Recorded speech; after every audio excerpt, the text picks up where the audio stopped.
Hey guys, welcome to my channel, Realm of Ori. In this video, we will continue with Volume 19, Chapter 1, The First Battle, Part 3. If you haven't watched the previous video or chapter, you can find the link in the description below. And before we start, this video contains spoilers from Tensura Light Novel. And by the way guys, please don't forget to subscribe to my channel and click on the bell icon to get notifications for upcoming videos. So without further ado, let's get into the video.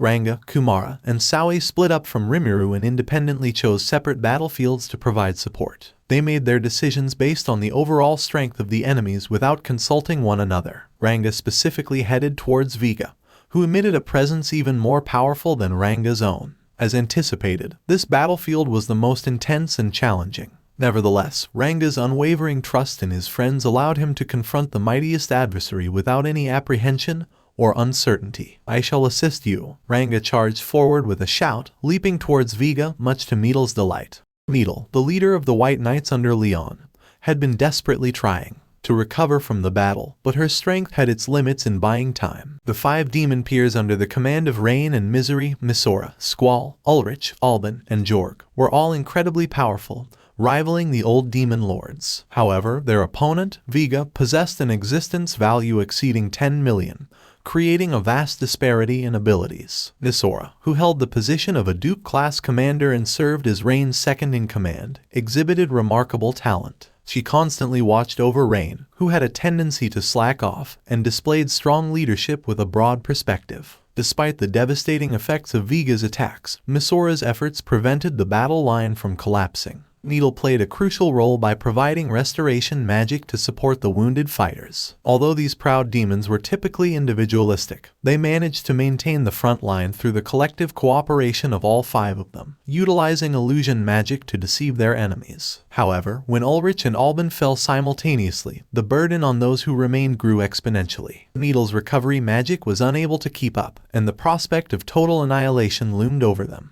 It was precisely at this critical juncture that Ranga intervened. "What the heck, you dog? You have the nerve to get in my way." Filled with confidence in his newfound power, Vega considered himself invincible. Believing that another monster would pose little threat, he made the mistake of underestimating the situation. Despite Ranga's existence value being less than half of Vega's, his combat experience should not be disregarded. As someone who often remained in Rimuru's shadow, Ranga had observed numerous battles, honing his tactical skills. This allowed him to adapt his strategies flexibly according to the enemy he faced. In this particular encounter, Ranga understood that the strategic victory lay in emerging unscathed, without any casualties. Recognizing this, his role became clearer. Use me as a barrier and get back together. There will definitely be more troops. My lord is not going to lose. I'll take you at your word. Needle Dono, please focus on Ranga Dono. With an intense display of power, Vega's fist pierced through Ranga. However, to his surprise, there was no response. Despite his attempt to strike through, Vega couldn't sense anything. Not only was he unable to steal energy, but he also couldn't employ his analyze and assess ability on the enemy. The reason behind this was Ranga's full utilization of his own abilities. Ranga possessed the ultimate skill Stellar Wind King Haster, which allowed him to transform his body into a magical wind. Ranga had become a formidable demonic wind that tainted everything it touched, rendering physical attacks useless. In fact, the moment anything came into contact with Ranga, it would be affected by the destructive force of the death-calling wind. The current Ranga was magic personified. This exemplified the power of someone who could harness their skill to its utmost potential. While Vega may have held greater significance in terms of existence, Ranga emerged as the victor when it came to ability. Haha, that fist doesn't seem to be working on me, does it? Damn you, even though you're just a dog, you have no respect. You dummy. I thought you were messing with me, but it looks like you weren't kidding. If that's the case, I'll act right away.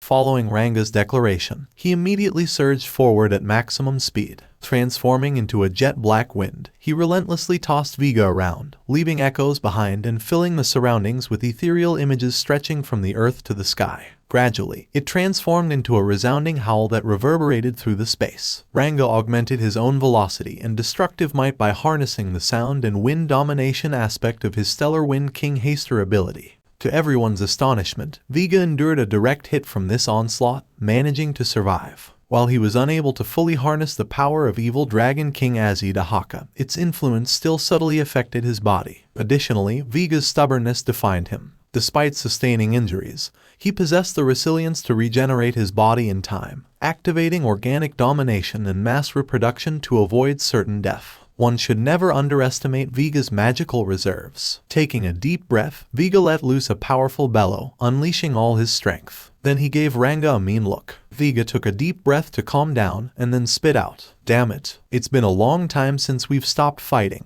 and it looks like I'm tired too. I'll call it a tie for today, so get ready for when we meet again. See ya. Vega's inherent cowardice played a crucial role in his keen perception of danger. Recognizing the increasingly unfavorable situation, he swiftly made the decision to flee. Ranga had no objections to this course of action. By witnessing Vega withstand his most formidable attack, Ranga understood that Vega held a superior status in terms of existence. He realized that defeating Vega would be impossible unless he could deliver a decisive blow in that very moment. Consequently, there was no need for Ranga to overexert himself. His tactical objective was to buy time, so if he could force Vega to retreat, it would be considered a successful outcome. Thus, Ranga's choice to disengage from Vega was the correct one. With that, the intense battle against Vega, the fiercest of all battlefields, reached its conclusion. Now, as everyone reveled in Ranga's support, Misora contemplated quietly to herself. This Ranga individual is the demon lord Rimuru-sama's pet, right? So why is he so powerful? The sheer strength displayed by Ranga appeared to defy all logic. Misora had a general understanding of the relative power levels of Vega and Ranga, as it was crucial for a skilled fighter to gauge the strength of their adversaries. From Misora's perspective, Ranga was a formidable contender, but Vega seemed even more formidable. However, against all expectations, Ranga emerged as the indisputable victor. Misora had intended to rely on Ranga as a shield and adjust her tactics accordingly, but she now felt a sense of disappointment and letdown. You know, Misora, this world has some very strange individuals. If you look closely at Rimuru-sama, you'll know how I'm feeling right now. Misora thought about what her boss, Rain, had said. Oh, I see. Just by looking at the owner's pet, you can tell what kind of person he is. I didn't question what Rain-sama said, but now I fully agree with her. Misora couldn't contain her murmurs, and the 4 remaining demon peers expressed their unanimous agreement with silent nods. White Knight Meadle, who had nearly depleted her mana, was left astounded, realizing she had no role to fulfill in the current situation.